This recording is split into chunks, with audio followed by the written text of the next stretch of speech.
Dzień dobry wszystkim. Już za moment się podłączamy. Ja sobie tylko tutaj odsłuch zrobię, żebym widział.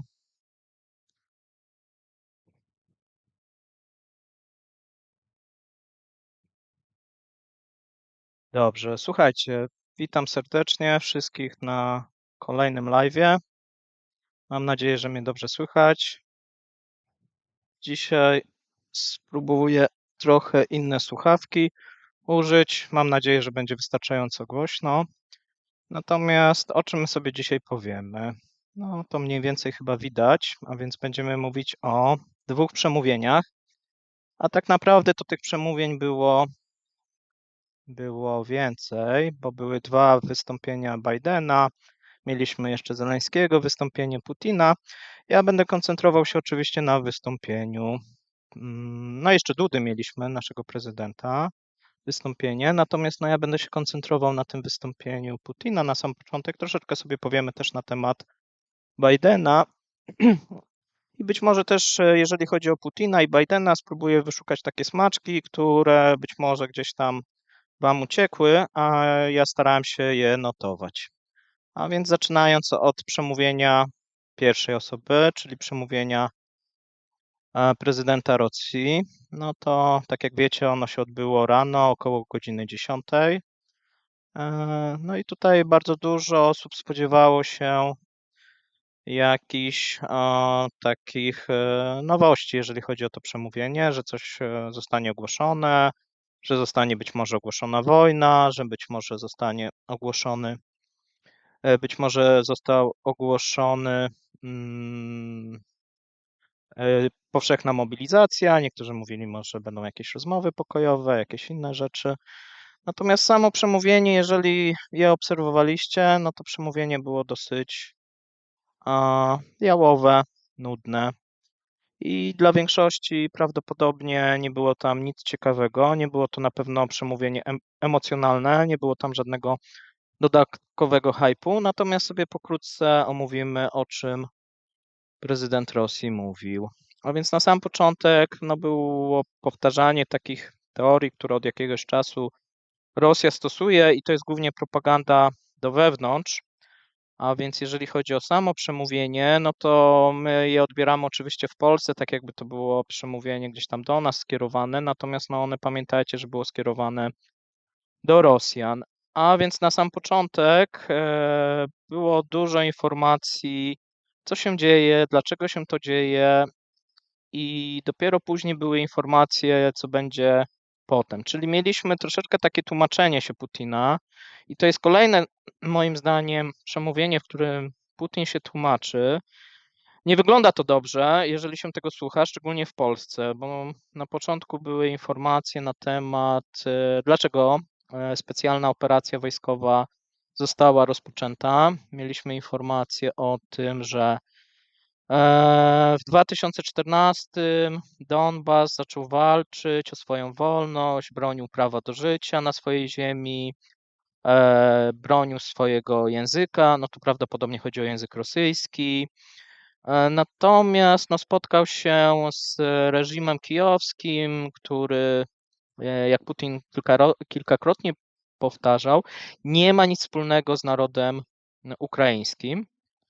To dosyć trochę dziwne, no bo jak sobie spojrzymy na postać na przykład Zeleńskiego, no to oczywiście jest to osoba, która ukraińskiego zaczęła używać dopiero będąc prezydentem, czy może troszeczkę wcześniej, natomiast no tak zaczęła w większym stopniu.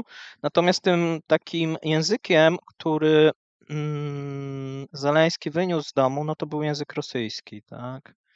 A więc tutaj mówienie, że ten reżim jest antyukraiński czy antyrosyjski, przynajmniej w 2014, no jest trochę nieporozumieniem. Oczywiście w 2014 były inne władze, no niemniej no musimy sobie na to spojrzeć w ten sposób, że obecna władza, jak dla mnie, nie ma nic wspólnego z jakimś ruchem nacjonalistycznym. Natomiast cały czas jak gdyby było podkreślane, że to jest ruch w Ukrainie, reżim jest nacjonalistyczny, że tu jest ruch taki neonazistowski, że że ludność walczy z reżimem, walczy z tym rządem kijowskim. Były różnego rodzaju, tutaj w polskiej prasie spotyka się, że były kłamstwa i wydaje się, że to prawda, ponieważ no, były przytaczane te informacje na temat laboratoriów, które mają miejsce na Ukrainie, na temat uzbrajania Ukrainy przed wojną, na temat baz tutaj, które były rozbudowane przez Zachód. No i to był taki element, że Rosja zaczęła być okrążana z różnych stron przez NATO i przez Zachód. Putin mówił tutaj, że Stany Zjednoczone, NATO rozmieściły w pobliżu granic bazy wojskowe, właśnie tajne laboratoria, przygotowywali specjalne operacje właśnie wojskowe, to w ogóle ciekawe. No i że reżim ten kijowski to tak naprawdę troszeczkę jest taka marionetka USA, ponieważ Ukraina jest zniewolona przez właśnie Amerykanów. Było też troszeczkę na temat tych porozumień mińskich, że to był pewien spektakl dyplomatyczny, że był blef ze strony Zachodu. Dopiero teraz to wychodzi. Natomiast wcześniej zarówno Niemcy, jak i Francja co innego przekazywały, a Rosja tutaj była szczera, zaufała Zachodowi, zaufała tym krajom i została oszukana w taki obrzydliwy sposób. Tutaj często były przytaczane właśnie, że to jest rodzaj oszustwa, że Zachód jest dwulicowy. Wcześniej podobne sytuacje Putin mówił, że były w Jugosławii, w Iraku, w Libii, w Syrii. No i tutaj przytacza również te informacje na temat Zachodu, że to były wieki kolonializmu, że cały czas mamy dyktat, hegemonię. No i tutaj też można sobie zwrócić uwagę, że być może to jest nie tylko do Rosjan skierowane, ale również do tych krajów niezachodnich, które gdzieś postrzegają właśnie Stany Zjednoczone jako takiego hegemona, który próbuje inne kraje niewolić, bo dużo było właśnie nie na temat Ukrainy, tylko na temat walki z NATO i z USA. Czyli tu USA jest tym głównym wrogiem, NATO oczywiście też. Wymieniane były inne kraje, w tym również, słuchajcie, została wymieniona Polska, tak? I tutaj jak gdyby Putin przywołuje, że wysłał różnego rodzaju projekty do Stanów Zjednoczonych, NATO, gwarancje bezpieczeństwa w 2021 roku, natomiast zostało to odrzucone przez Zachód i że zagrożenie agresją ze strony Zachodu rosło z każdym dniem, no i napływające informacje nie pozostawały wątpliwości, że Zachód przygotowuje się do krwawej akcji, jeżeli chodzi o Donbas. No i tutaj reżim właśnie ten kijowski miał właśnie uderzyć, a akcja Rosjan była tą akcją, która wyprzedziła i ochroniła ludność miejscową. Tutaj też się mówi dużo informacji na temat dostarczanej broni. Mówi się, że około 150 miliardów Ukraina otrzymała, jeżeli chodzi o broń i właśnie pomoc. No i co jeszcze dalej? Dalej mieliśmy informacje na temat różnego rodzaju ofiar, na które jak gdyby Zachód ma na swoim sumieniu. Mówiono było dużo o takiej antyfobii rosyjskiej. Putin tam zaczął sięgać do XIX wieku. Mówił też o Cesarstwie Austro-Węgierskim, o Polsce. Tutaj były różnego rodzaju takie odwołania. Dalej, słuchajcie, no dużo było na temat takiego tłumaczenia, dlaczego ta operacja wybuchła cały czas, dlaczego ten Zachód jest zły i jak chce zniewolić Rosję i Rosjan. Były takie informacje na temat zniszczenia rodziny, zniszczenia tożsamości narodowej, na temat wykorzystywania dzieci, na temat związków homoseksualnych, które są na Zachodzie, którzy jest jak gdyby Rosjanie takich rzeczy nie uznają. A, Co jeszcze?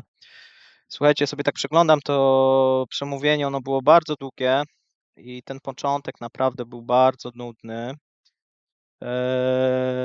I jak widzieliście również, no część osób przysypiała.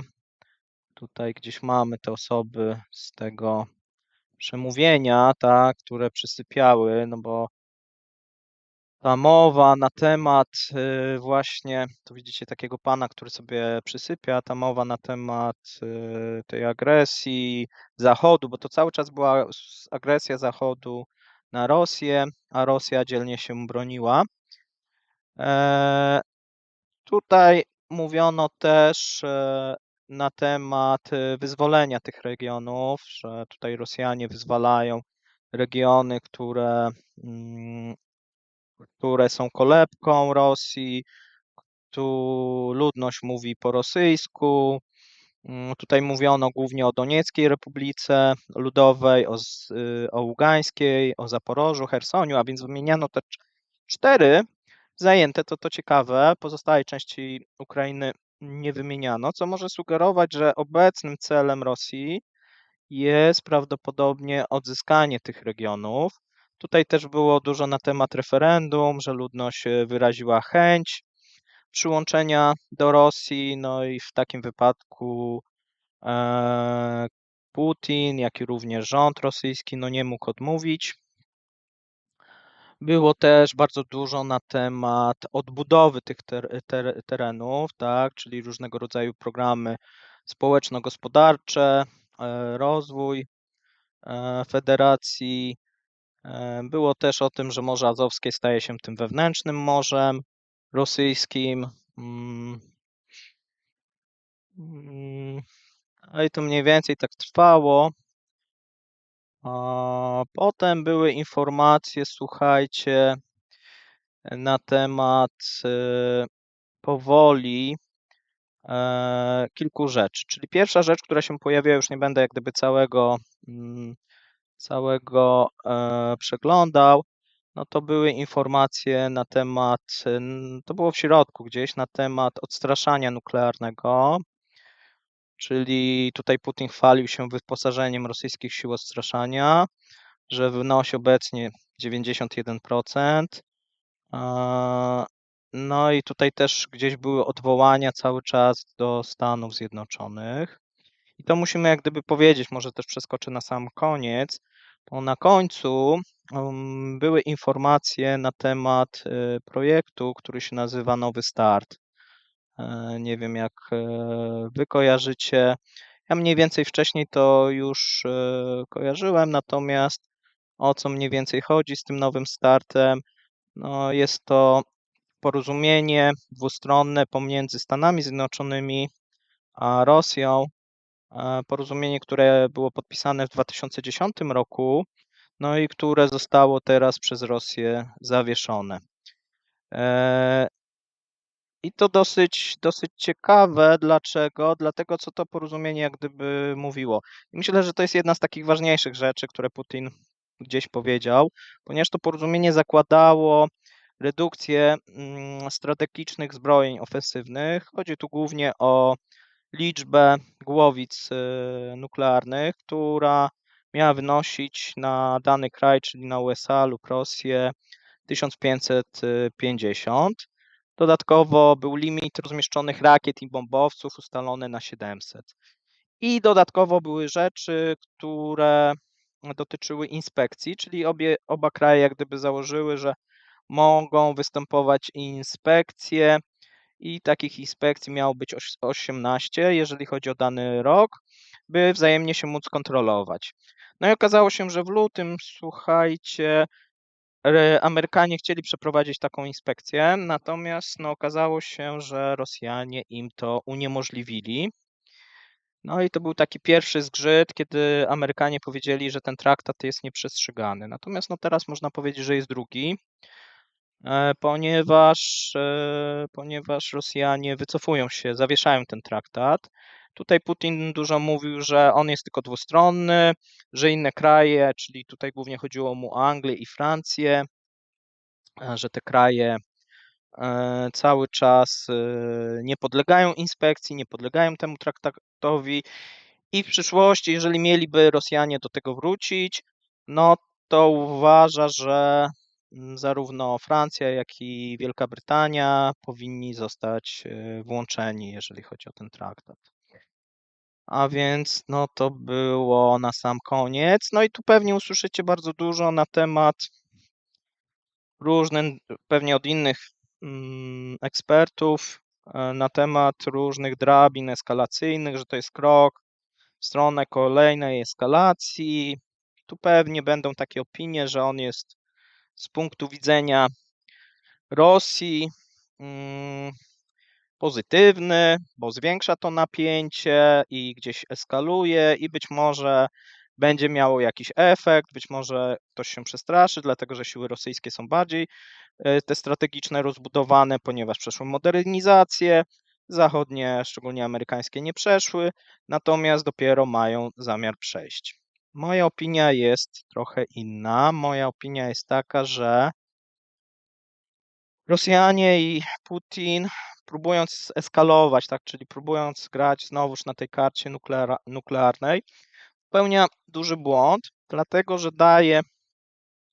daje możliwość szczególnie tym siłom związanych z Pentagonem, no i zwolennikom zbrojeń, daje argumenty, żeby Stany Zjednoczone zaczęły się zbroić i jest to element, który bardzo jest niekorzystny, jeżeli chodzi o Chiny. Nie jest korzystny dla Chin, no bo jeżeli teraz założymy, że faktycznie Stany Zjednoczone, a jest taki moment, że muszą modernizować te siły strategiczne, nie mają w tym momencie żadnego traktatu, a mają gdzieś jakieś zagrożenie, nawet potencjalne, że Rosja będzie chciała zwiększać tą liczbę głowic, no to w tym momencie będzie w jakimś tam sposób pewnie ograniczony, ale zacznie być wyścig zbrojeń, do których oczywiście Stany nie chciały doprowadzić, natomiast no, będą takie głosy w Stanach, że skoro tak jest, no to musimy się zbroić, a szczególnie jeżeli chodzi o Chiny, bo to może być tym elementem odstraszającym, jeżeli chodzi o ten potencjał nuklearny w stosunku do Chin. Pamiętajmy, że Chiny cały czas tutaj mają dosyć małą ilość tych głowic i korzystały w jakimś tam stopniu z tego parasola atomowego Rosji. No i w tym momencie może się okazać, że jeżeli Amerykanie zaczną te zbrojenia, no to za powiedzmy kilka lat będzie to wyglądać tak, że być może Chiny będą w stanie gdzieś tam dorównać kroku, natomiast Rosja nie. Dlaczego? No dlatego, że tego typu zbrojenia no, są strasznie drogie. I to był jeden z powodów, dla której Rosja przystąpiła do tego traktatu, a Stany Zjednoczone też się zgodziły, no żeby nie zwiększać tych wydatków niepotrzebnie, szczególnie, że no, to miało tylko na cel odstraszyć tą drugą stronę. W momencie, kiedy jest to zawieszone, myślę, że to jest wręcz no, dla pewnych kręgów wojskowych w USA, tutaj być może jest z nami kapitan, no to może napisać, jak on to uważa. Natomiast no, moim zdaniem no, nie jest to za dobry pomysł. Natomiast trzeba pamiętać, że to również było przeznaczone na ten wewnętrzny rynek i do Rosjan ta informacja, czyli że zbroimy się, jesteśmy cały czas mocarstwem, no i Stany Zjednoczone będą musiały się bać. Jeżeli do tego dodamy to, co było wcześniej mówione, czyli taki był mniej więcej schemat. Na samym początku tłumaczymy się, mówimy, jaki Zachód był zły, że chciał nas zaatakować. Chodzi o to głównie, żeby w tej warstwie tych szczególnie biednych Rosjan wykształcić takie przekonanie i poczucie zagrożenia.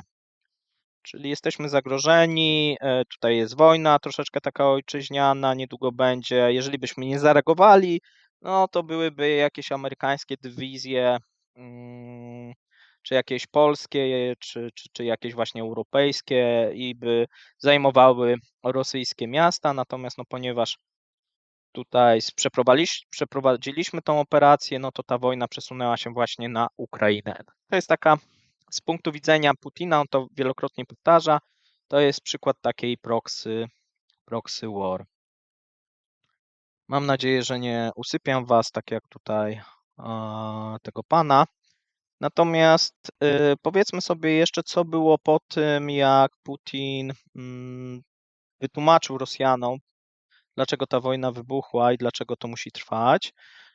Najpierw były informacje takie w miarę, wydaje się, konkretne, czyli na temat, jaki jest stan obecnie. Także jest prowadzona ta operacja i co jak gdyby jest istotne, ta operacja będzie prowadzona niezależnie od tego, co się stanie, co Ukraińcy zrobią, co Zachód zrobi, no to jest mniej więcej taki sygnał, że my będziemy jako Rosja chcieli przeprowadzić tą operację do końca, przy czym nie zmieniamy formy operacji, czyli tak jak do tej pory była to operacja specjalna, wojenna, ona cały czas ma trwać, bo w przekonaniu właśnie Putina ona idzie pozytywnie.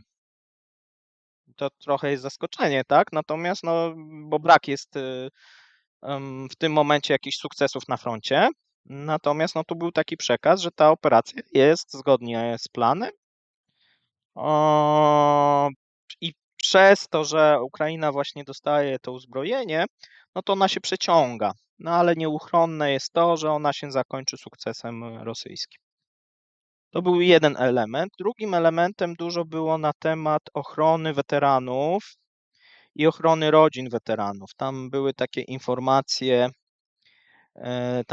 informacje, że zostanie i z tego Gierkin się mocno wyśmiewał w międzyczasie, bo jak oglądałem, to śledziłem też, co Gierkin pisał i u nas też potem w polskiej prasie było dużo na ten temat, no i Gierkin się tam wyśmiewał, że kolejny fundusz dla właśnie weteranów oraz rodzin tych osób, które zginęły podczas specjalnej operacji.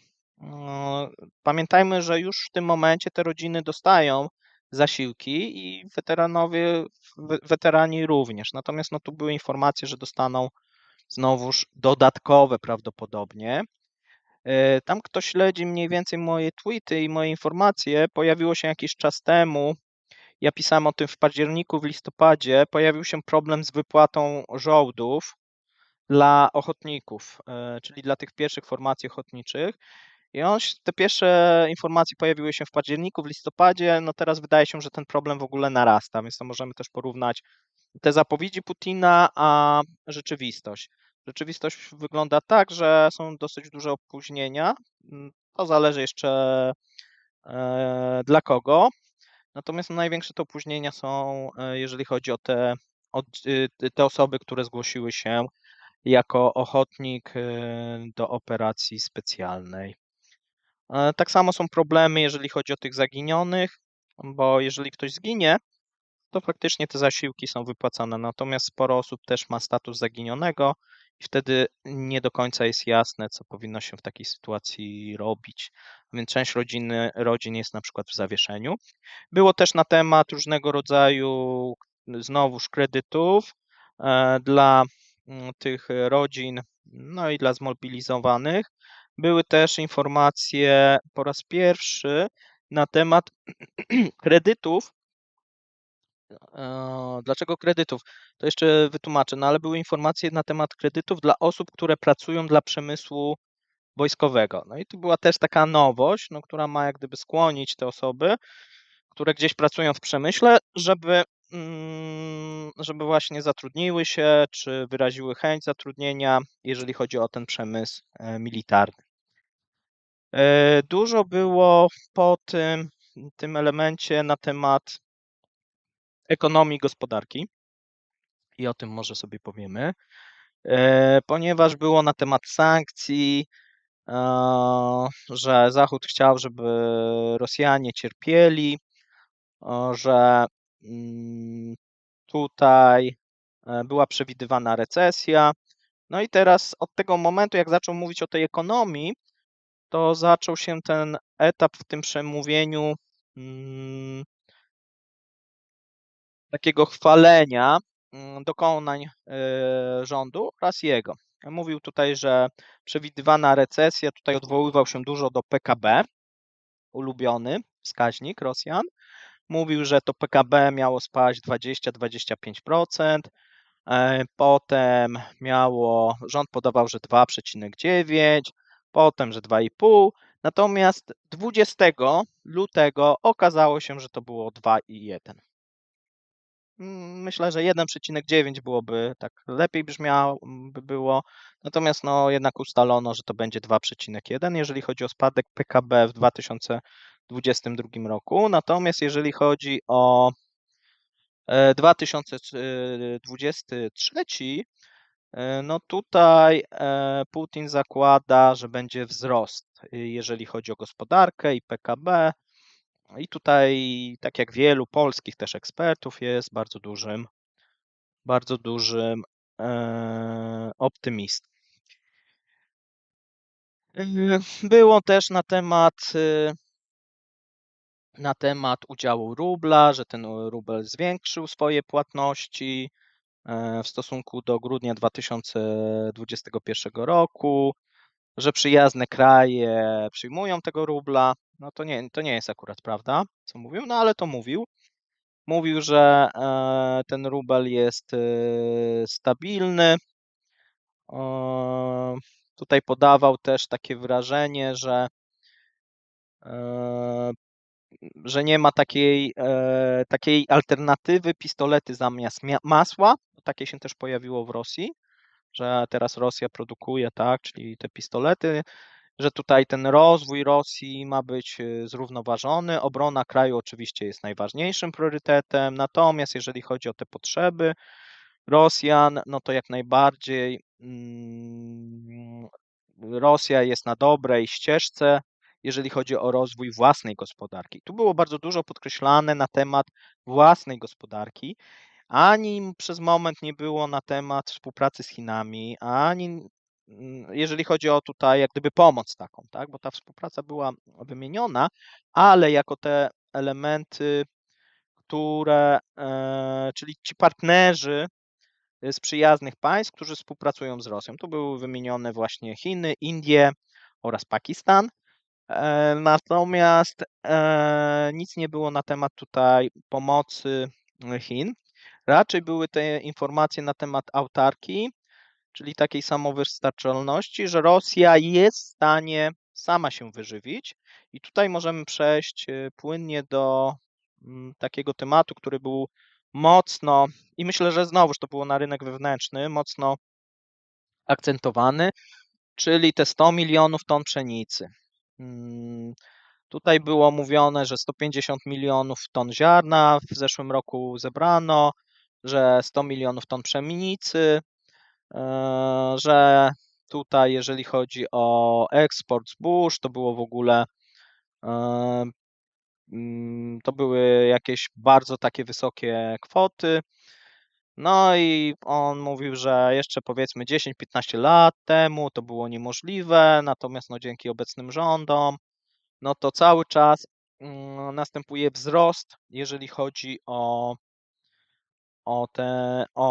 zboża. No i to jest jak gdyby taka informacja dla tych ludzi w stylu, no chleba nie braknie, nie macie co się martwić, bo z roku na rok zwiększa się ilość zebranych plonów.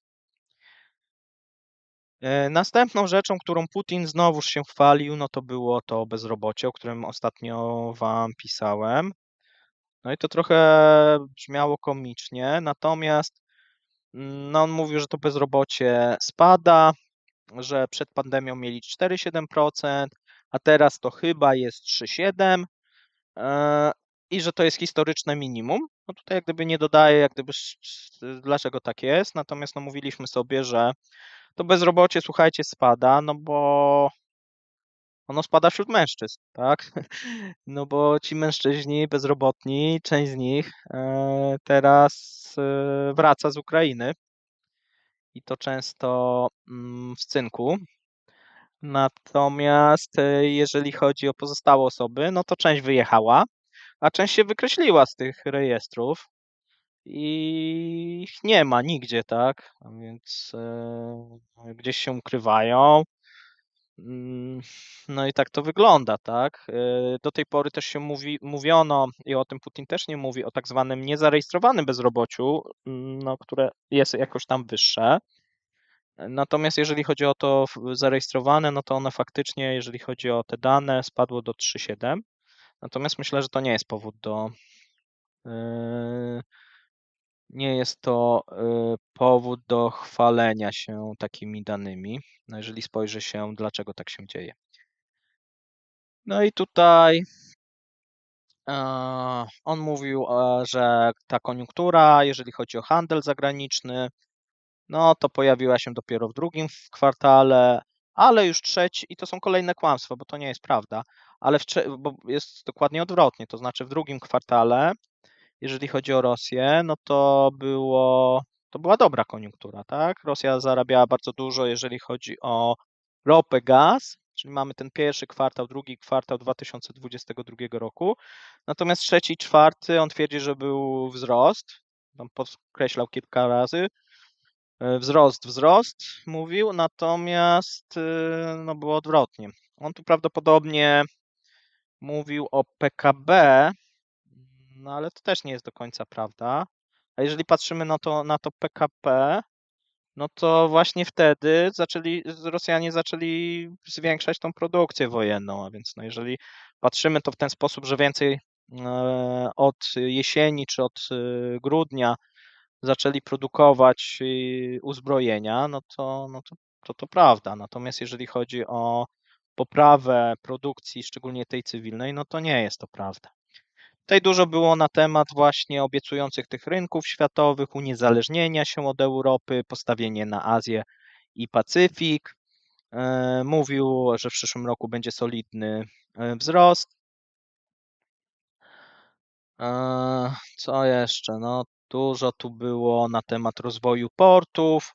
Słuchajcie, no było bardzo, bardzo takie nudne i żmudne przemówienie. Próbował jakikolwiek element, który ktoś mu wcześniej przygotował, chciał jak gdyby odznaczyć, że jest faktycznie w tej gospodarce dobrze. Mówił o korytarzu północ-południe, mówił o kanale wałżańskim, kaspijskim, tutaj współpracy właśnie z Indiami, z Pakistanem, krajami Bliskiego Wschodu, rozwijać ten korytarz północ-południe i współpracę. Znowuż było kolej, wszystko co Rosjanie chyba mają, słuchajcie, kolej transsyberyjska, BAM był, który ma zapaść, bo oni nie doinwestowują, tak, czyli kolej transsyberyjska na 2023. Wszystkie inwestycje zostały wstrzymane, jest pomysł tego, żeby było to z prywatnych pieniędzy,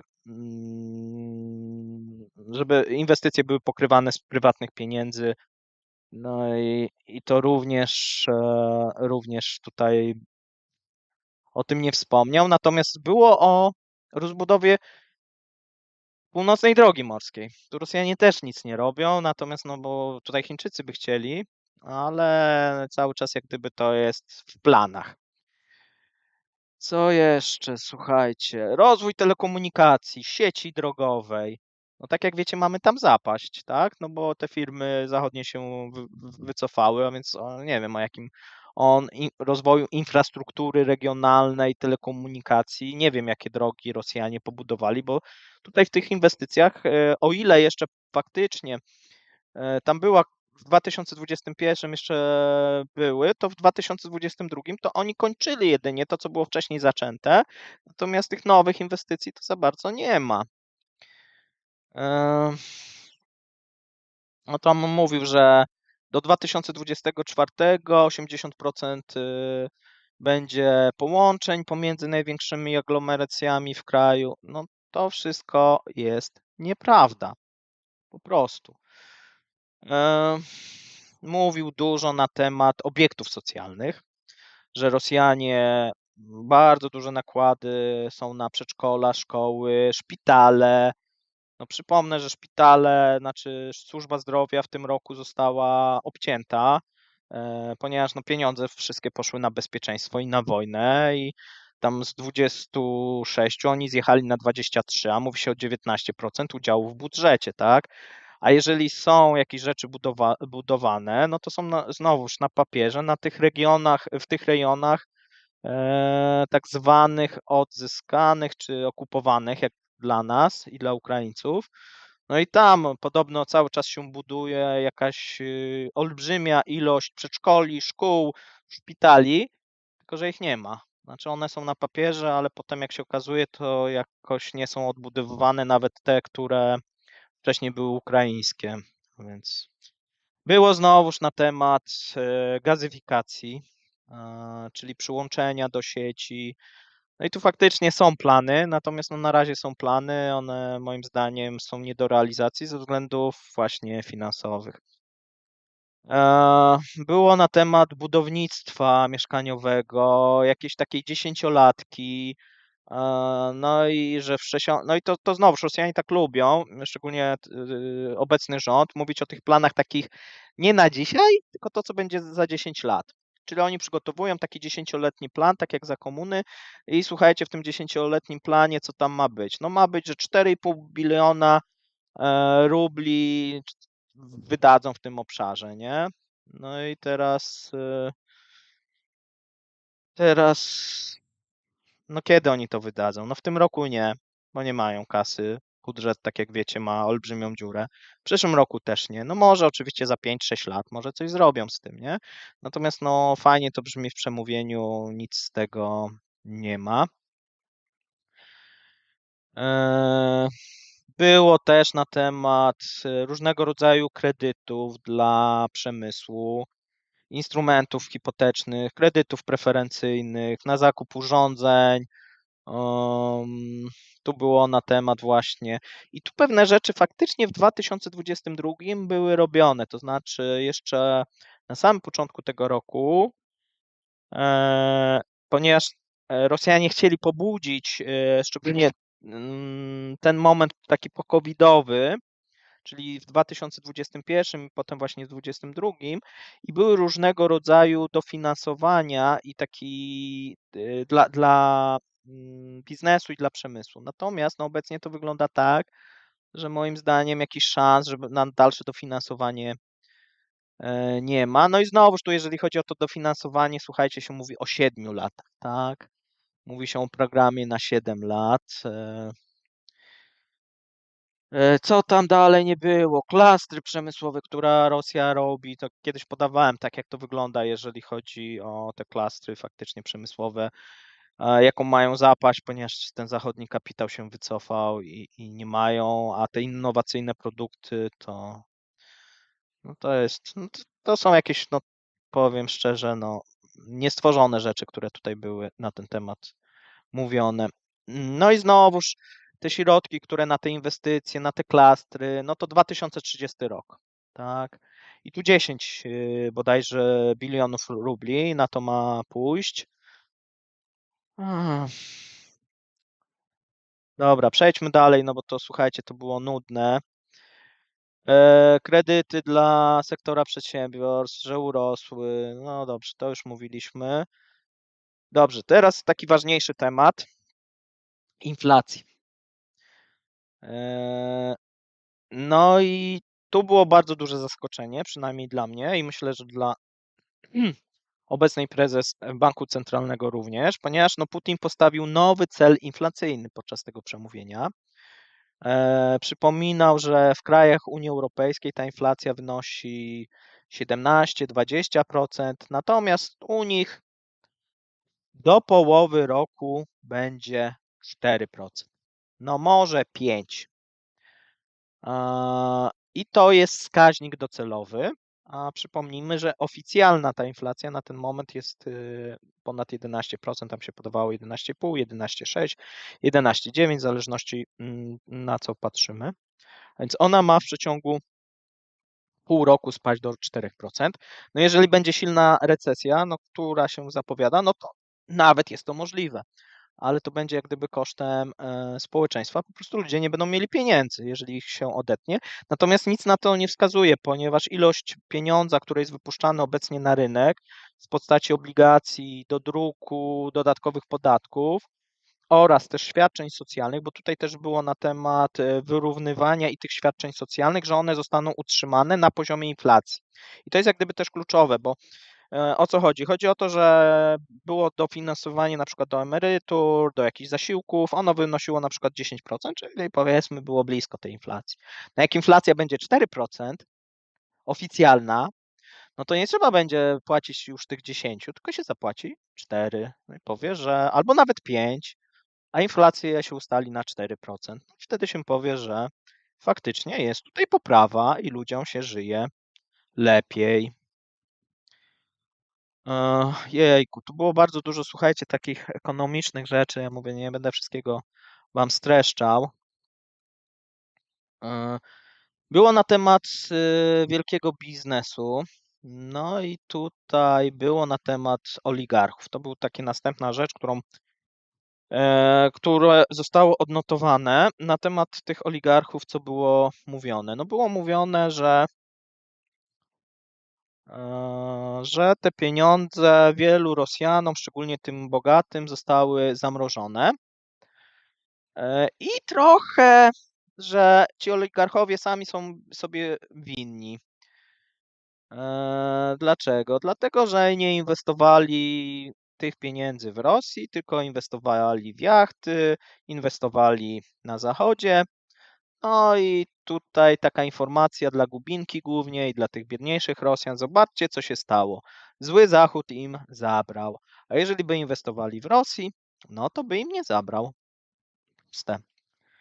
Eee, Było, było na temat tak zwanych wilczych zwyczajów na Zachodzie, tak, że właśnie kradną te pieniądze Rosjanom, no i niczego dobrego po Zachodzie nie można było się spodziewać.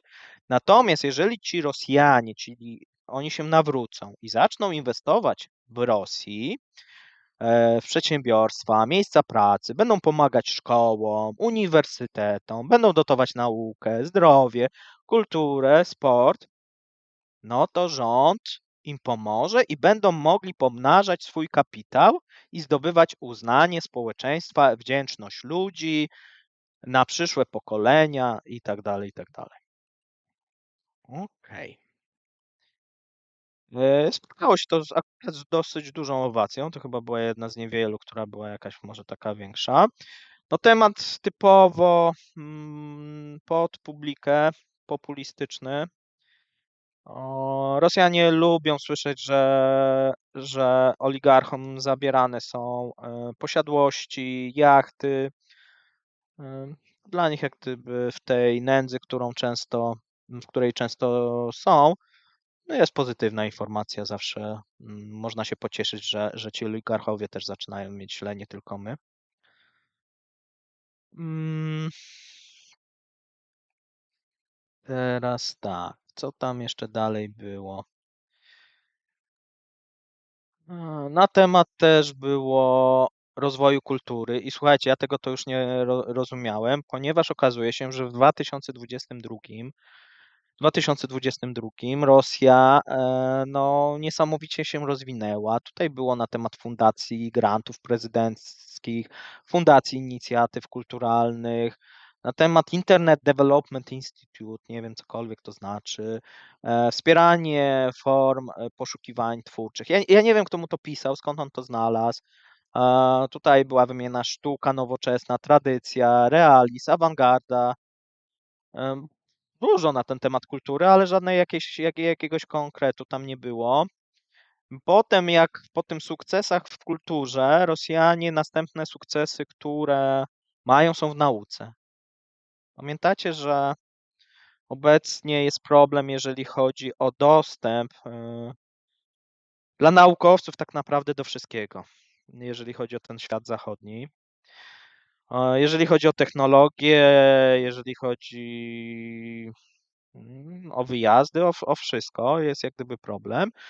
Natomiast no tu były informacje odwrotne, że ta nauka się fantastycznie rozwija.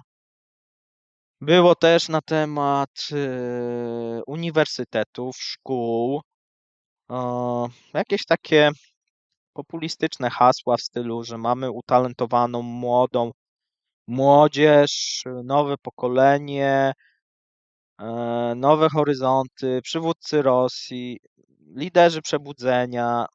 Słuchajcie, no jakiś koszmar. Może to jak gdyby przejdę. Mm, Były informacje, że te nakłady na edukację wzrosły. e, I tu podaje się, że to bezrobocie, słuchajcie, spadło. I to było dla mnie zaskoczenie, dlatego że były nakłady wcześniej na edukację, tak? To było tak, mm, że zapotrzebowanie na absolwentów szkół technicznych wzrosło i uczelnie zaczęły wypuszczać i dzięki temu bezrobocie spadło do historycznego poziomu. Czyli nie wojna, nie to, że oni tam idą walczyć na tej Ukrainie, nie, po prostu zostało to zaplanowane przez państwo, no i tutaj należy ten sukces odnotować. Eee, No, dużo było na temat, słuchajcie, tradycji, na temat też zmian właśnie w tej edukacji, szkolenia specjalistów, ale to takie były no, gładkie jakieś sformułowania, nic jakiegoś specyficznego. Jezus, ile tam było takich właśnie drobnych rzeczy. Było na temat, że od 1 lutego kapitał macierzyński w Rosji będzie zindeksowany o 11,9, tak? Czyli mniej więcej tyle co inflacja, a więc te matki dostaną. Też dostaną te osoby, które mieszkają w Donieckiej, Ługańskiej, tej republice i w Zaporożu, i nawet w Chersoniu dostaną, tak? Co prawda nie wiem, czy ci, co mieszkają po tej stronie ukraińskiej, to też dostaną, czy nie, no ale to pewnie się okaże. O, Płaca minimalna. Płaca minimalna podniesiona dwukrotnie według Putina o 20%. Wielkość płac. No tutaj ta trochę, no tutaj trochę był jakiś problem, bo płaca minimalna według niego była w zeszłym roku 20%, a w tym już o 6,3. No nie jest to też do końca prawda, no ale zostawmy. Eee, Co jeszcze oni tam zwiększyli? Mm, Co tam jeszcze było z tych zwiększonych rzeczy? Kwotę ulgi podatkowej z tytułu podatku socjalnego na edukację z 50 000 na 110 000 rubli. No słuchajcie, bardzo dużo na temat różnego rodzaju właśnie drobne rzeczy. Czy to nie, to jak się słuchało to przemówienie, ono było cholernie strasznie nudne, dlatego że było jakieś drobne rzeczy, jakby się słuchało jakiegoś urzędnika, który opowiada, co wzrośnie dla każdej grupy społecznej. Każda grupa społeczna rosyjska była wymieniona, właśnie ci nauczyciele, te osoby z kultury, samotne matki, matki wychowujące, weterani, żołnierze, no dla każdego coś się znajdzie, tak? Można było. Nie chcę, jak ktoś chce, to może się zaznajomić, no ale to są jakieś dosyć duże ilości właśnie takich drobnych rzeczy. No i to oczywiście te budżety, które przedstawią, no to znowuż były te plany nie tylko na ten rok, tylko znowuż 2024, 5, 6 i tak dalej, i tak dalej. E, No dobra, powoli będziemy przechodzić do końca. No bo po tym właśnie elemencie związanym z gospodarką, jeszcze co mówili, będzie ulepszanie wody w Bajkale, w Wołdze, będzie poszerzanie Dona, Kamy, Irtuszu, Uralu, jejku, nawet te rzeki, ponieważ wymieniał te wszystkie duże, ale powiedział, że nawet te mniejsze i średnie rzeki będą ulepszane, jakość wód, która z nich jest, oraz będą regulowane. No, czego tam, słuchajcie, nie było, tak? A więc to było długie przemówienie, w którym jak najwięcej Putin chciał dla każdej grupy społecznej zawrzeć jakąś informację. Dobra, widzę, że nas jest 300 osób. Słuchajcie, super. No i teraz tak, na końcu było o tym właśnie start, new start, że to było krótko w miarę, natomiast, że Rosja wychodzi, no bo tutaj nie są traktowani w porządku przez Stany Zjednoczone. No i była też informacja na temat testów broni jądrowej, że jeżeli Amerykanie będą takie testy robić, no to Rosjanie również i nie będą tutaj odbiegać, że jeżeli chodzi o Rosatom, to powinien zapewnić gotowość do testowania rosyjskiej broni jądrowej. I oczywiście Rosjanie tego nie zrobią pierwsi, natomiast no jeżeli Stany Zjednoczone przeprowadzą takie testy, to również Rosjanie również. No dobrze. Nie wiem, czy słuchajcie, są jakieś pytania do tego rosyjskiego przemówienia? Bo być może o czymś zapomniałem, a uważacie, że to jest ważne. No sobie przejrzę. Jak nie, to przejdziemy do jak gdyby podsumowania tego i powoli do przemówienia drugiego Bidena, które było odmienne. No tam żadnych konkretów nie było, bo jeżeli się spojrzy na przemówienie Putina, ktoś może powiedzieć bardzo konkretne, bardzo duża ilość informacji, ale można powiedzieć, że bezużyteczna. No jak na prezydenta kraju przystało mówienie na temat, nie wiem, indeksowania dodatków macierzyńskich po wizycie Bidena w Kijowie, no to słuchajcie, no to brzmiało bardzo komicznie, tak? Czyli Biden tam mówi, że Ukraina się będzie bronić, że będzie wspierana przez Stany Zjednoczone, a potem wychodzi Putin i mówi, kto ile dostanie, i że weterani, i że matki dostaną, i rozdaje te pieniądze w stylu takich transferów, komu co obiecać. I jeszcze mówi, że nie dość, że rozdadzą te pieniądze, no to jeszcze inflacja spadnie. To takie będzie sowieckie, rosyjskie perpetuum mobile.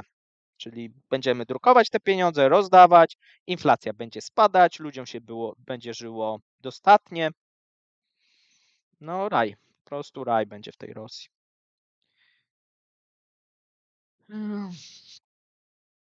Ja mam pytanie poboczne. Wspomniał pan, panie Pawle, to od Jamajka poet. Wspomniał pan, panie Pawle, o takiej fajnej inwestycji drogowej Stuwińska. Coś 6 miliardów wyładowanych. Zna pan dalsze losy tej drogi? Nie znam, musiałbym spojrzeć. Więc niestety nie. Mefas. Putin jest szokująco odklejony. Śledzę kanał od początku. 1. Brzmiało jak plan 5-letni. 2. Miliony nowych inwestycji przy akceptacji wizji sankcji. Nabiulina mówi w czerwcu. Skąd pieniądze? No powiem ci, że ja mam te same obiekcje jak ty. No bo ilość obiecanych tych pieniędzy, jeżeli faktycznie rząd chciałby zrealizować, no to będzie kilka budżetów. Jeżeli każdemu chciałby rozdać te pieniądze. Pamiętajmy, że ta wojna no, kosztuje Rosję i o tym nie było w ogóle, ile ta wojna kosztuje, tylko było, że tych weteranów tymi weteranami się będzie opiekować i że specjalna operacja będzie trwała, niezależnie od tego, co Zachód tutaj postanowi i zrobi. Natomiast no, ta wojna, tutaj się podaje różne kwoty. Rosjanie podają 130 miliardów dolarów rocznie, a myślę, że to jest mocno nieaktualne. Amerykanie podają tam z Newsweekiem ponad 300 miliardów dolarów, natomiast no, pojawiły się też takie doniesienia, jeżeli chodzi o tych singapurskich, azjatyckich ekspertów, że były wyliczenia, że to jest 500 miliardów. Myślę, że 500 może nie jest, chociaż nie wiem, no może i jest, tak, no trudno stwierdzić, natomiast wydaje się, że to na pewno jest około 300 miliardów dolarów, patrząc również po obecnych wydatkach. No bo jeżeli się, tak jak mówiłem kiedyś, odejmie te wydatki, które Rosjanie wydają na wojnę i porówna się to z dziurą budżetową, no to ta dziura budżetowa mniej więcej to są wydatki na wojnę, no to tak by się przekładało. No i to jest tak z punktu nawet logicznego, wydaje się sensowne, a jeżeli jeszcze się założy, że jednak no Rosja, no bo tutaj też takie jest perpetuum mobile, słuchajcie, jeżeli chodzi o Rosjan, co jak gdyby polscy eksperci w ogóle zapominają, bo tak, mówi się, na przykład taki podam prosty przykład. Rosjanie przekierowują sprawnie swoją ropę i gaz. Ropa, tak jak pamiętamy, mówiłem, to jest około 43, z gazem no to jest około tam 48, ale jeżeli się uwzględni podatki pośrednie i tych ludzi zatrudnionych, od nich podatki, no to się mówi nawet o 60%. I to rosyjscy specjaliści tak mówią. No i teraz, jeżeli mamy spadek, a w 2023 na przykład w styczniu był spadek tych dochodów o połowę, jeżeli chodzi o budżet państwa, natomiast nawet jeżeli założymy, że to będzie 30-40%, no to jak jest i jeszcze do tego dochodzi wojna, no to teraz zastanówcie się. Prowadzimy wojnę, wpływy nam z najważniejszego surowca spadają, a nawet jeżeli wzrosną, to one nigdy nie wzrosną do tych wartości przedwojennych albo będą miały bardzo trudne. Dlaczego? No dlatego, że do Europy jest bliżej. Pamiętajcie, że zawsze oni będą musieli sobie doliczyć, czy Rosjanie będą tą transportować, czy firmy trzecie, zawsze będzie dalej. Jeżeli mam dostarczyć produkt z punktu A do punktu B lub C i okaże się, że z A do B jest bliżej, a z A do C jest dalej, no to ja będę musiał większy koszt transportu. No i tak jest w przypadku ropy i innych towarów. Jeżeli oni eksportowali do tej pory do Europy, importowali, mieli bliżej te szlaki. Jeżeli oni to robią teraz do Azji, mają dalej. A jeszcze jest jeden element, że do tej pory wszystkie szlaki biegły do Europy. I teraz ropa robi taką pętlę, czyli na przykład musi być wypuszczana z Morza Czarnego czy z Morza Bałtyckiego i sobie płynie i dopływa do Indii lub Chin. Bo jeżeli chodzi o te porty azjatyckie, nie mają takiej przepustowości, nie? I tam raz nie ma takiej infrastruktury, bo cała infrastruktura była skierowana na Europę, tak? Gazociągi na Europę, ropa na Europę, towary na Europę, towary z Europy, technologie z Europy.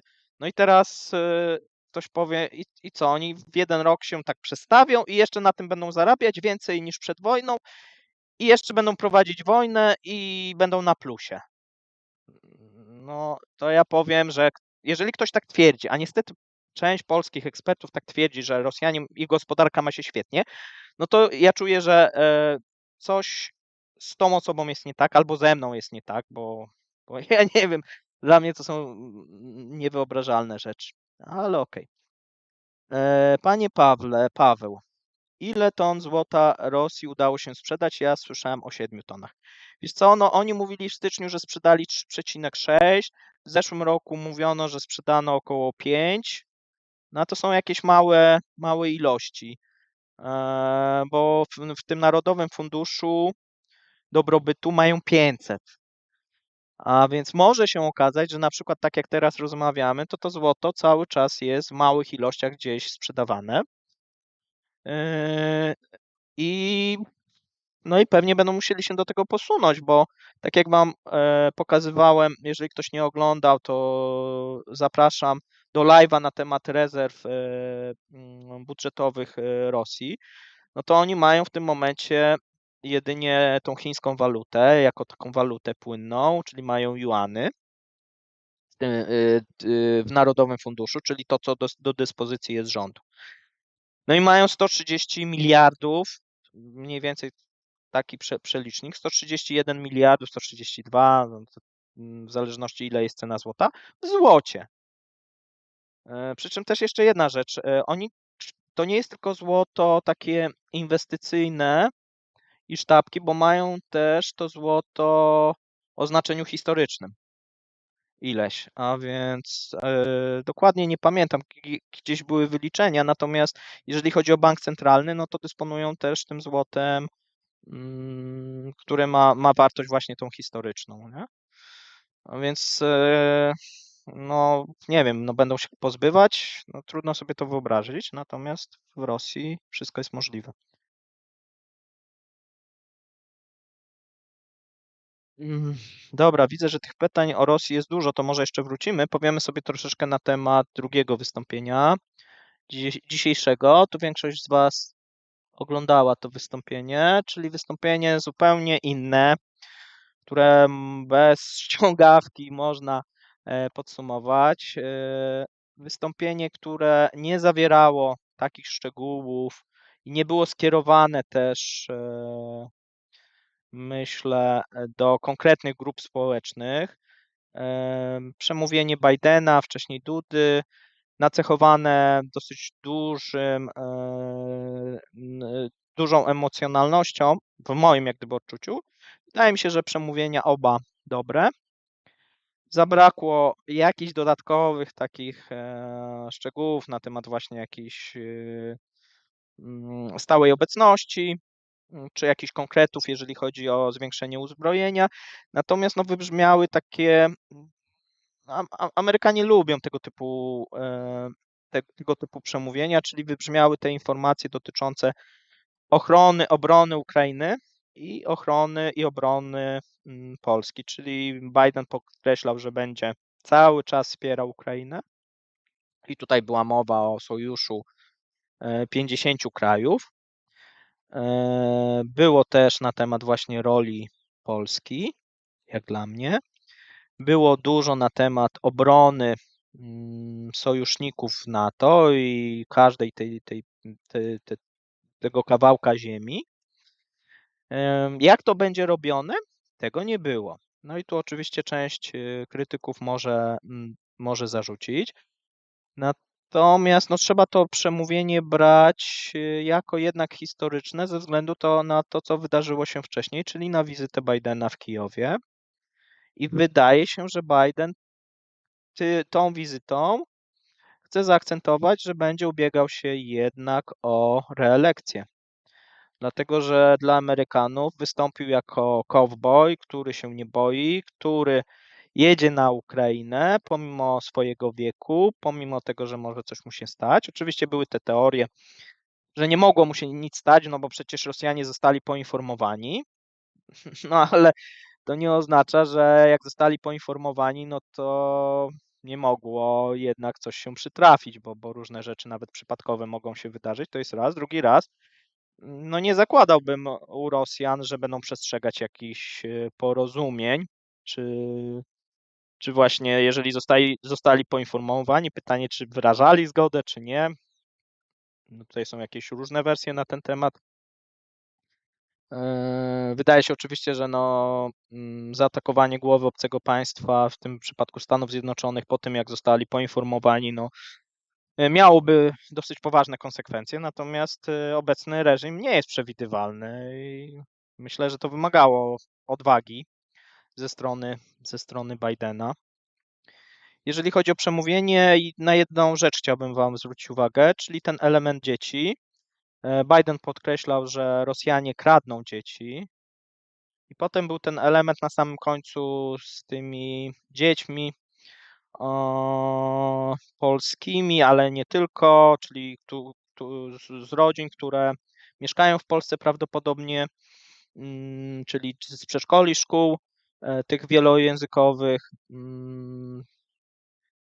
i wielonarodowościowych. No i to miała być taka klamra, która mniej więcej też była skierowana i zarówno dla polskiego odbiorcy, jak i amerykańskiego.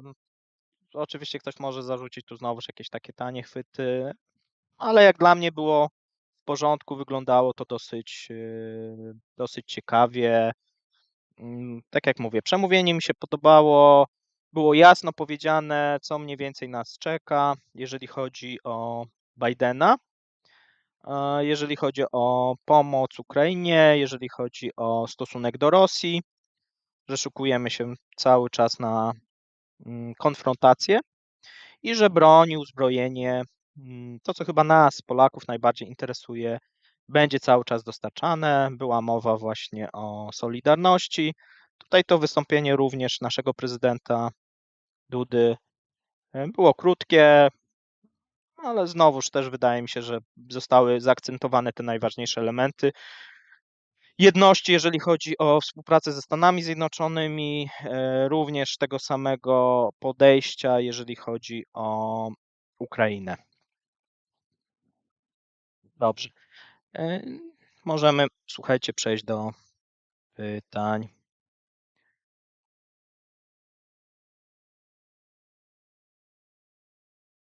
Dobra, tu macie o tym złocie. Jeżeli ktoś ma złoto, dobra, wejdę trochę na taki tradingowy, bo ostatnio oglądałem tutaj ten gambit traderski naszego kolegi, natomiast tam było na temat złota. No ja bym się z tym złotem zastanawiał, dlatego że to złoto rozjechało się, jeżeli chodzi o korelację z obligacjami amerykańskimi. Tam zawsze była ta korelacja i ono wtedy powinno być tańsze. To jest jedna rzecz. Druga rzecz to w przypadku złota, no mamy jednak tą Rosję, która posiada te rezerwy i może faktycznie je próbować upłynniać, przynajmniej częściowo. A więc nie jest to do końca w tym momencie taki bardzo bezpieczna przystań, tak jakby się wydawało. Pomimo, że z AT obecnie faktycznie wygląda, że mogłoby być odbicie. A więc jeżeli mówimy o tych rzeczach ze złotem, ale no to każdy jak uważa, i ja bym w przypadku złota no patrzył, co się dzieje, tak. Zobaczył też, jak wygląda sytuacja z obligacjami amerykańskimi, bo tam jest bardzo ciekawie. E,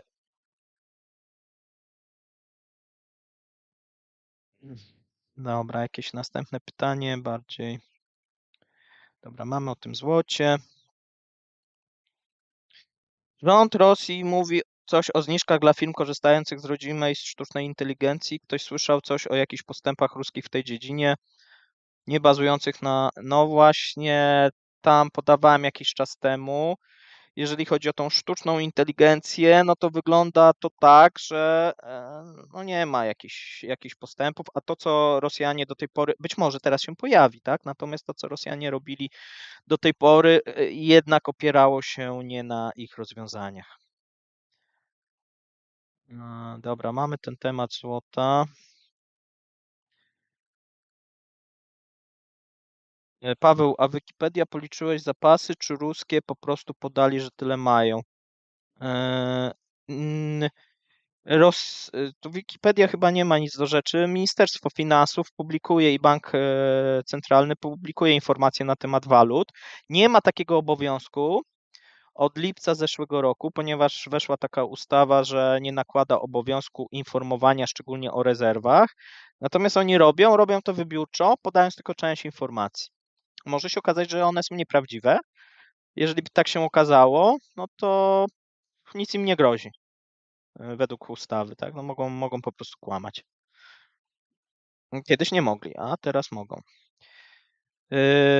Paweł, tak, no to w oficjalnych rezerwach walutowych Banku Centralnego Federacji Rosji znajduje się blisko 2,3 tysiąca ton o wartości 130 miliardów.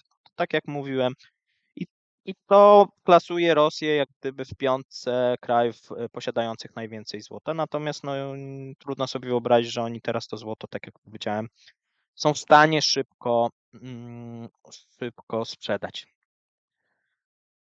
Chiny dziś ogłosiły, że część samolotów nie będzie wpuszczana do siebie. Słyszał pan coś o tym? Tak, była ta informacja. Tu razem z Mateuszem. Mateusz puszczał tą informację wcześniej, też ja ją widziałem.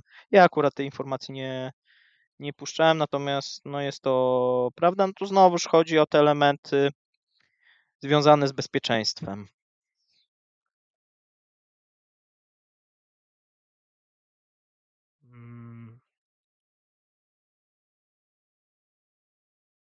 Mm. Tomek z Leszna. Paweł, zapasy złota Rosji to 2300 ton. Putler ci powiedział, czy Miedwiediew? No, tak jak mówiłem, no te informacje są na stronach Banku Centralnego. Można sobie sprawdzić, czy one są prawdziwe. Nie mam pojęcia. Roczny wolumen obrotu złota na świecie to około 300 ton. No tak chyba mniej więcej to wygląda. To prawda. Yy, Dobra, sobie jeszcze tutaj muszę ładowarkę podłączyć. Już kontynuujemy.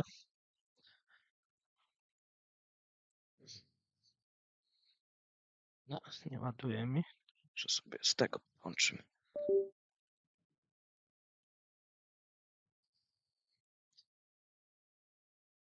Dobra, patrzymy, słuchajcie, następne pytania.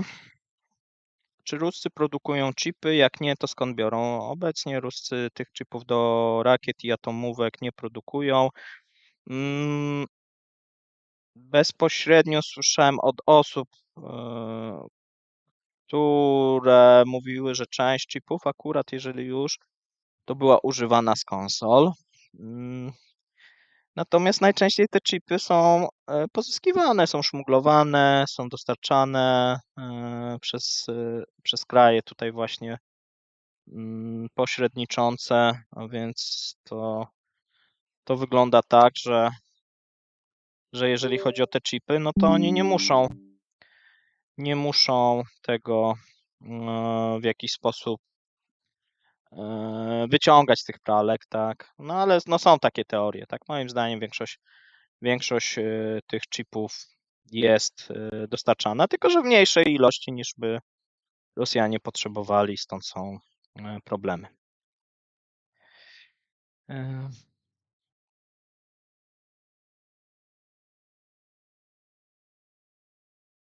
Dobra.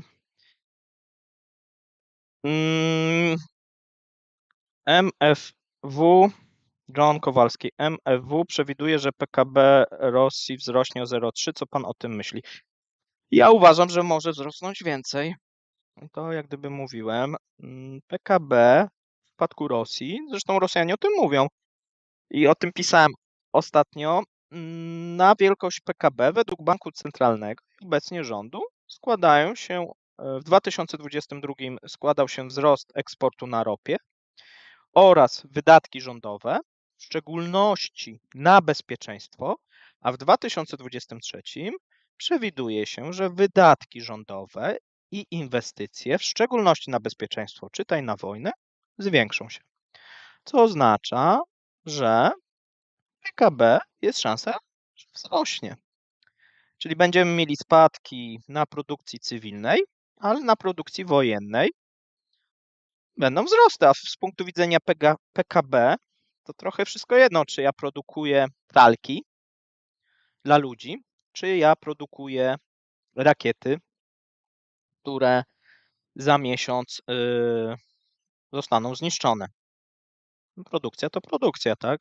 Tutaj możemy sobie to w ten sposób podejść do tego. Dobrze.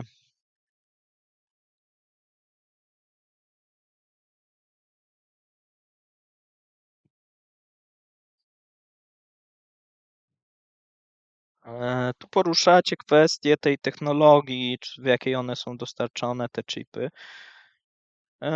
No tak, tam były jak gdyby próby też używania, na przykład Chińczycy mają inną, starszą technologię, jeżeli chodzi o właśnie miniaturyzację i tutaj bodajże to jest chyba szerokość ścieżki, tak.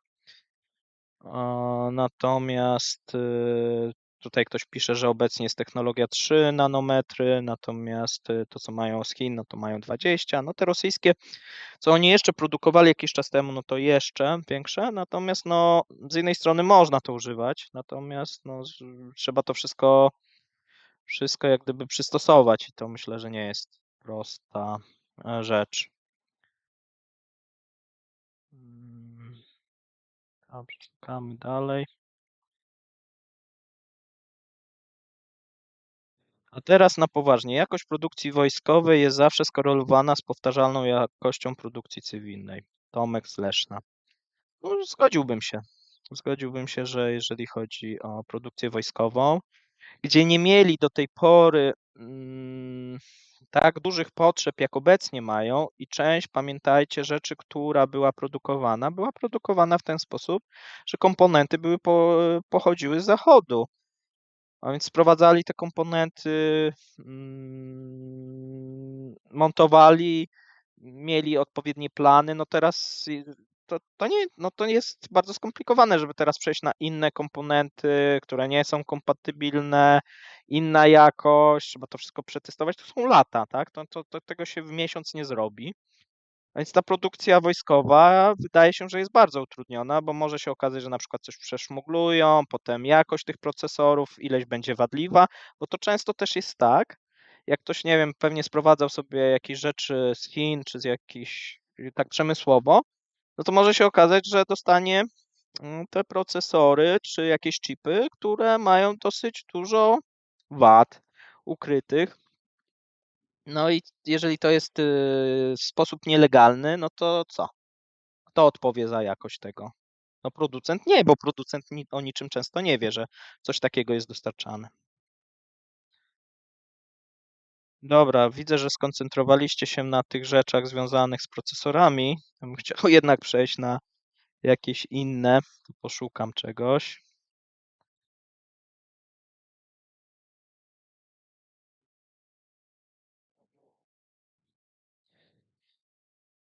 Złoto, złoto. To już mówiliśmy o złocie.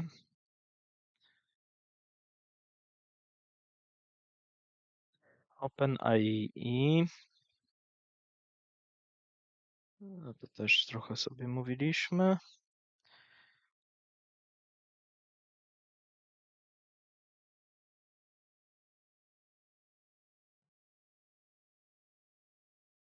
Dobra. Czy jeszcze tutaj coś może było?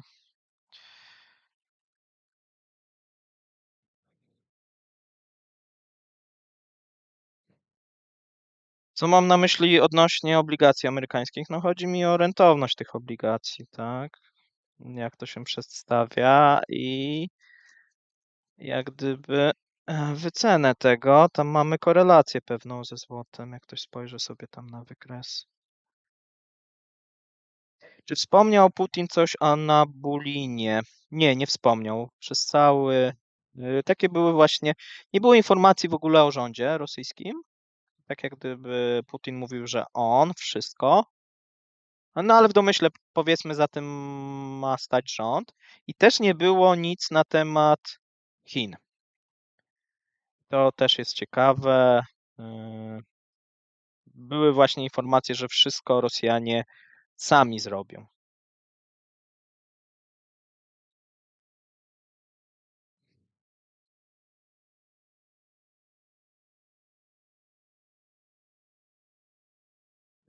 Odnośnie tych samolotów, że Putin chwalił się, że buduje już linię produkcyjną samolotów, czy będą wpuszczane na lotniska w Europie. Moim zdaniem no szybko te samoloty nie powstaną i było już dużo o tym pisałem. Obecnie Putin jak gdyby wścieka się, ponieważ zostało to zaplanowane, natomiast mm, cały czas jest z fabryki, nie mają komponentów i ta produkcja stoi.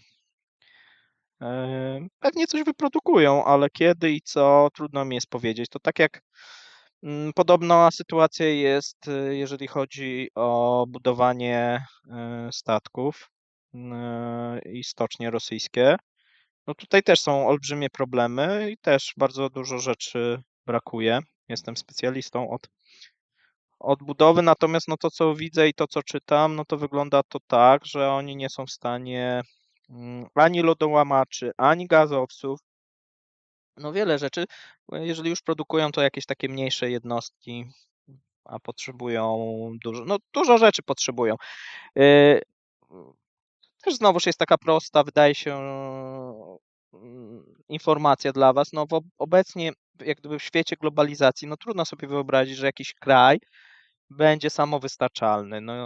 Szczególnie w przypadku Rosji, która była uzależniona od komponentów i technologii zachodniej i teraz wpadła może nie na pomysł, ale została zmuszona do samowystarczalności, no to są jak gdyby dwie drogi, tak? Albo faktycznie będzie szła w tą samowystarczalność i będzie coraz gorszej jakości produkty robić i tak się dzieje, albo będzie się wspomagała takimi krajami jak Chiny i też się tak częściowo dzieje, przy czym no tutaj Putin podkreślał, że oni stawiają na tą autarkię, czyli tą samowystarczalność, a nie na współpracę z Chinami. Dlaczego?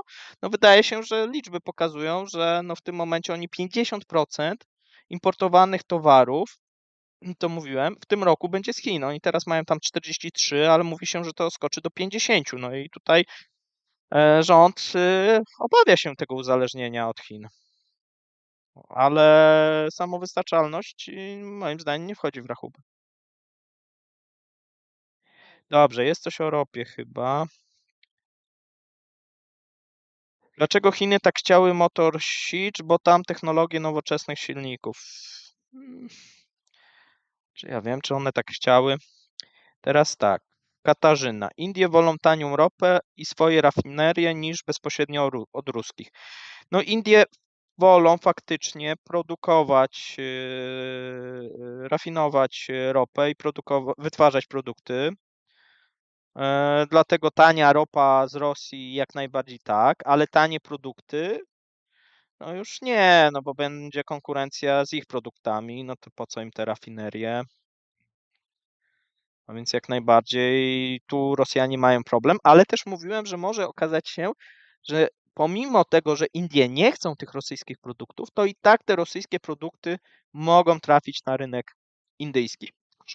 Może nie w takim dużym wolumenie, natomiast no będą na pewno firmy, które będą dostarczać. No i tutaj trudno się przed tym moim zdaniem bronić.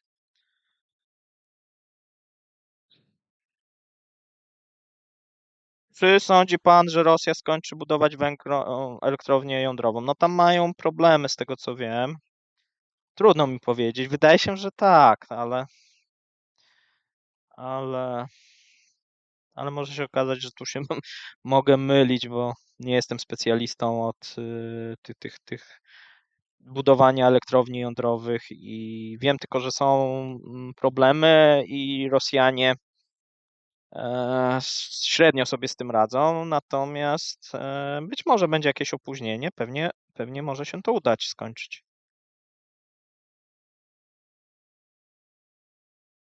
Dobrze. Czy Łukaszenka ma jakieś możliwości przeciwstawienia się inkorporacji Białorusi przez Rosję? W mojej ocenie nie ma. W mojej ocenie Białoruś. Było też w przemówieniu, to nie wiem, czy zwróciliście uwagę, w przemówieniu Bidena na temat Białorusi i tutaj było na temat wspierania opozycji białoruskiej. Tak, to był taki akcent. Natomiast jeżeli chodzi o inkorporację, no to Łukaszenka nie ma. Pytanie jest, czy Rosjanie faktycznie chcą się tym teraz zajmować, mając tą Ukrainę. Mm, I co by to zmieniło, tak? No bo jak miałoby to wyglądać, bo z jednej strony, no okej, mogą inkorporować, no ale to mi się jak gdyby kojarzą zaraz koszty po stronie rosyjskiej, że będą musieli dostosować, będą musieli nawet te plany potworzyć, jeżeli chodzi o dostosowanie czy gospodarki rosyjskiej, no wiele jak gdyby elementów. Nie wydaje się to w tym momencie potrzebne i kluczowe. I tak Białoruś wykonuje to, co Moskwa potrzebuje, więc po co mieliby teraz to zmieniać? Ale w przyszłości może się okazać, myślę, że bardziej jeżeli już, to Łukaszenka może zostać wymieniony na inną osobę, na innego wataszka, ale to może się szybko stać. Mm. Powtórzę pytanie, Katarzyna Zimowska. Powtórzę pytanie, czy Chiny wolą ropę, czy produkty pochodne z Rosji? Chodzi o reeksport. Chiny wolą ropę. Dlatego że nie są zainteresowane, tak samo jak Indie, produktami. Chiny obecnie mają największą rezerwę ropy i być może potrzebowałyby produktów, jeżeli ich rafinerie, a nic na to nie wskazuje, nie byłyby w stanie dostarczyć tych produktów. Wtedy tak. Wtedy tak. Natomiast no, zauważcie, że indyjska ropa płynie obecnie do Europy, nie? Chińska akurat nie, natomiast bo tam jest dosyć duże zapotrzebowanie, natomiast no, Chiny mają rozbudowane te rafinerie. Dosyć dobrze sobie z tym radzą. Jaki jest wolumen reeksportu ropy z Chin? Wiesz co, nie wiem, jak to obecnie wygląda, musiałbym sprawdzić. Z tego co wiem, to oni głównie na swój rynek tworzą, ale coś tam chyba eksportowali. Wiesz, to musiałbym sobie spojrzeć, no nie pamiętam.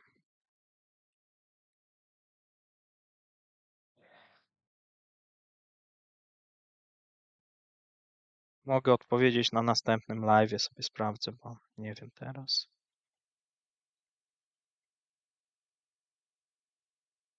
Wiem, że no, oni są zainteresowani głównie tą surową ropą, trochę właśnie tam oleju napędowego biorą z Rosji.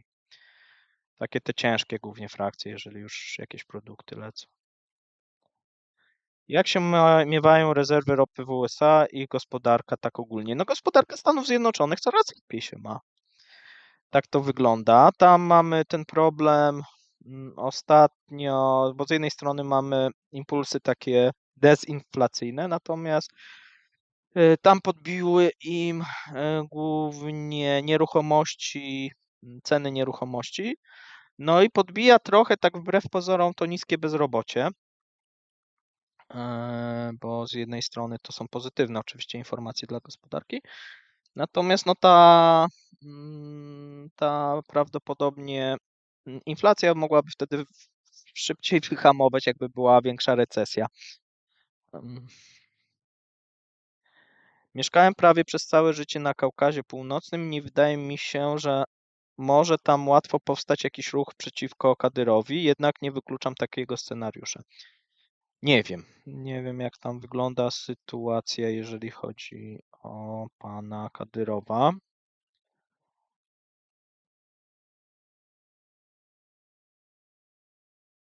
Czy Rosja udzieli pomocy po trzęsieniu ziemi, a jak nie, to czy Turcja nie ma możliwości gospodarcze podziękować by bolało? Nie wiem. Nic nie słyszałem na temat pomocy,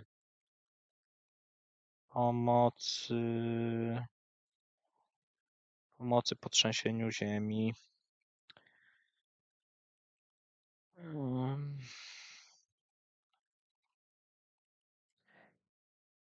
Dobra, słuchajcie, powoli będziemy kończyć, bo mamy godzinę 21:58, więc jakieś ostatnie pytania.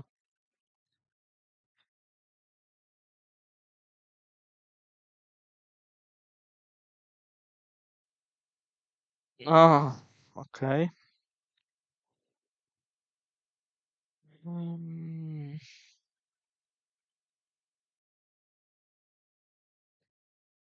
Teraz tak, tutaj było pytanie poczekajcie, o Nabucco chyba jakieś.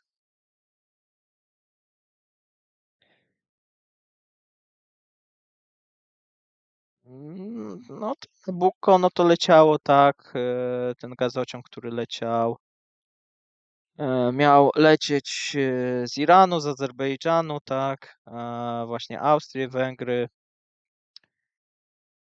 no i miał być alternatywą, tak. Natomiast no to są różne te historie, dlaczego w 2000 bodajże chyba 12, 13 zrezygnowano z niego. Natomiast nie ma go, no to trochę tak teraz to możemy sobie mówić. No tutaj wydaje się, że dużo Rosjanie tak zawdzięczamy temu, mm, że mamy ten Turkish Stream, tak, czy tam ten gazociąg południowy. który był projektem konkurencyjnym. No i tutaj również jest jakaś udział właśnie tych Węgrów i MOL-a, tak, jeżeli chodzi o dużo się o tym mówiło jakiś czas temu. Jaki jest czarnorynkowy kurs rubla wobec dolara? No to pytanie gdzie, no bo w Moskwie głównie jest zbliżony do tego oficjalnego, on tam troszeczkę jest wyższy, no ale jeżeli mamy na zewnątrz Rosji, no to często to są, nie wiem, w Turcji ponad 100, chyba teraz 110, tak mi się wydaje. Za dolara tam jest około, no mniej więcej 30 parę procent więcej niż normalnie.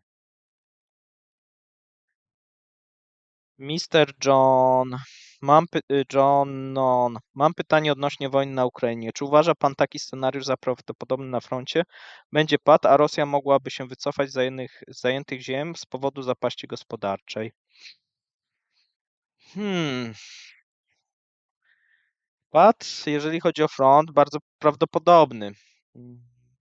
Myślę, że Rosja mogłaby się wycofać z tych zajętych ziem i to jest również prawdopodobne, ale myślę, że to do tego potrzebny byłby nowy rząd i nowy reżim,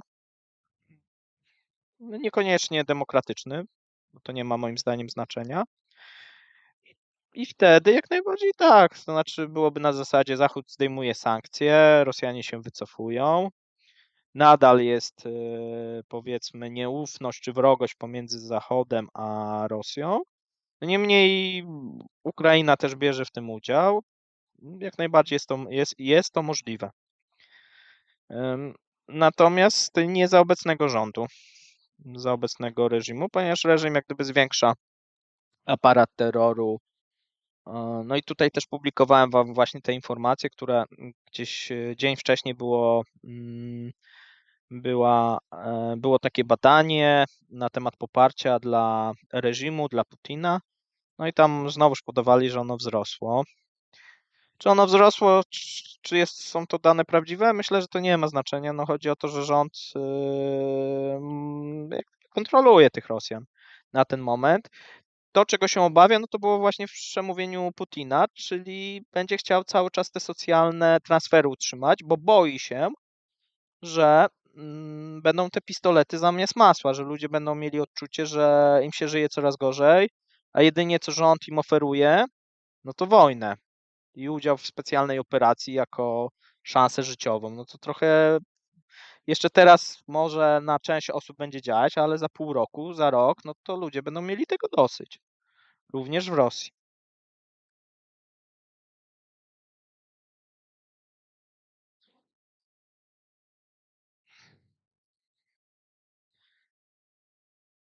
Czy Rosja ma obecnie jakieś punkty zapalne w byłych republikach? No ma, jeżeli chodzi o te południowe republiki, znaczy byłych tych sowieckich. Więc te republiki próbują się od Rosji uniezależnić. Więc pan Paweł, według mnie pokój z Ukrainą będzie zawierał następca Putina. Ja też tak uważam.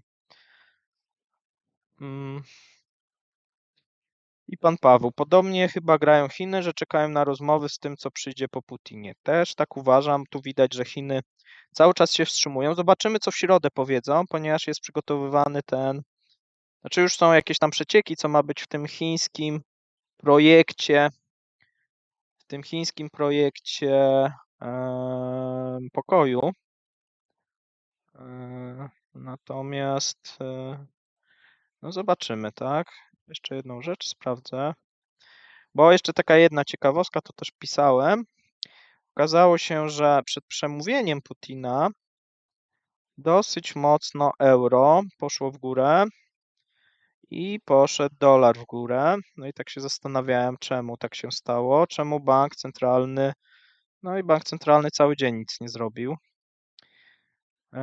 No bo euro jest, no niby jest na tej granicy 80. Oni Oni wcześniej,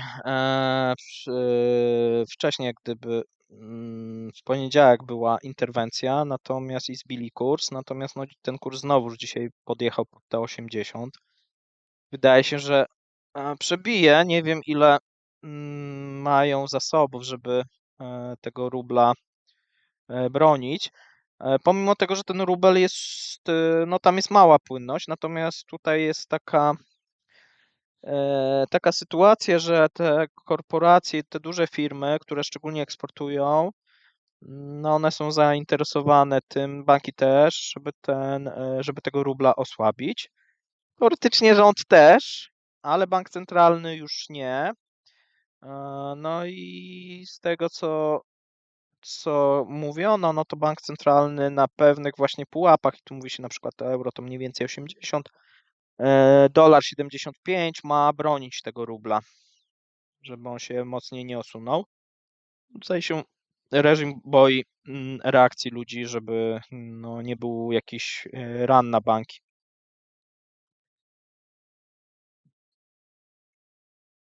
Dobra, słuchajcie, to mniej więcej tyle. Macie jeszcze szansę na jakieś ostatnie pytanie i będziemy kończyć.